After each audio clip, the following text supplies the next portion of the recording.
Okay guys, Chef Pepper Brick back. I've already put a couple of pieces of fish in. I've got everything in the stock pot that you saw on that previous video. So now you fill it up about 3/4 of the way and you'll see it looks just like that. It's beautiful. It's got the fish in there and all the vegetables I put in there. And we're gonna let that go for a good 2-3 hours. So you want to start it so that it gets going on high, and then as it starts to roll, what we call a rolling boil, what we're going to do is we're going to turn the fire down to medium high, and we're going to let her go. We're going to let her go until it's reduced by 2/3. We're going to have that much liquid in it, then I'm going to let it sit for a half hour, and then we're going to strain it. So what I did with the fish, like I told you, I'm making some nice fried fish. I've already got the haddock in. It's at a nice bubble. It's been doing that for about 4 or 5 minutes. Because we are deep frying it without using a deep fryer. All you need is a pot of oil, like I showed you guys, a nice plate, and some paper towel to serve as an oil diaper, so it can soak up all of that oil before you eat it. So it's been going for about 4 minutes, 4.5 minutes. And so what you're looking for is, the whole time I was doing the other video, the oil wasn't on the low. When I was ready to fry it, when you put fresh fish in your oil, it's going to cool the oil down. So you want to turn the fire up to medium high so that it fries nice all the way. When it's floating like this is when the fish, that's when you know that it's done. And those are my favorite parts. I was telling you guys the belly, the toro of every fish is my favorite part. So I'm going to show you, when you take this out, you have to let that oil get hot again. I'll show you what I did and how I coated it evenly. This is just like using a deep fryer. You get a nice pair of tongs and you take it out and you let as much oil drip off of it. You see how firm these pieces of fish are? And that's the belly. It doesn't bend, and it's coated on both sides. And it looks like I used a breading or a batter, but I'm going to show you guys exactly what I did to get this perfect fried fish. And it is so good, and you can look at it and see how good it is. It's still moist and juicy. I'm going to break a piece open so you guys can see what it looks like. This is really good stuff, guys. So we're going to let those 2 pieces sit there. Will you look at that? How pretty is that?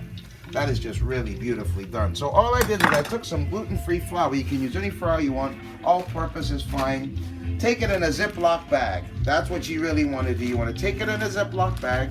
A little salt and pepper is all I use to season my fish, and a tiny little sprinkle of turmeric, because it gives it a really nice color, and it doesn't really overpower the flavor of the fish. It complements it. And then you let the oil, you want it to regain its heat. You don't have to touch it from high. Let it sit for about 1.5 minutes before you put the other piece of fish in. So what I did with these guys, seasoned it a little bit, then I put flour, a little bit of salt, and a little bit of pepper in the flour also, and that's it. A sprinkle of turmeric. And what you do is you want to catch some air in the bag, but not too much, because there's only, I think, another piece. And then you shake it. You shake it like you do shake and bake, so it thoroughly coats the fish. And then you can cook so many different pieces of fish in the same batter, but I wouldn't recommend reusing it after you're finished cooking it. So now it's evenly coated on both sides. So what we're going to do is we're going to drop it in the oil, and you'll see the bubble. That's the bubble that you want. That fish is going to fry perfectly, absolutely perfectly. So what I'm going to do is I'm going to show you guys. I'm going to actually put one more piece in there, so I'll show you from scratch what I did. Here's another nice belly piece. That's that belly flap. You know, you want to take that membrane off. We'll move this to the side for now. You take a little bit of salt. You sprinkle your salt on both sides to season the fish. You don't want to put too much because you got a little salt in your batter also. You take some fresh peppercorn. Season it with just a little bit of that. Like I say, our goal is not to overpower the flavor of the fish. Haddock is a delicious fish, and it has its own flavor. So once that's seasoned, you drop it right in your bag.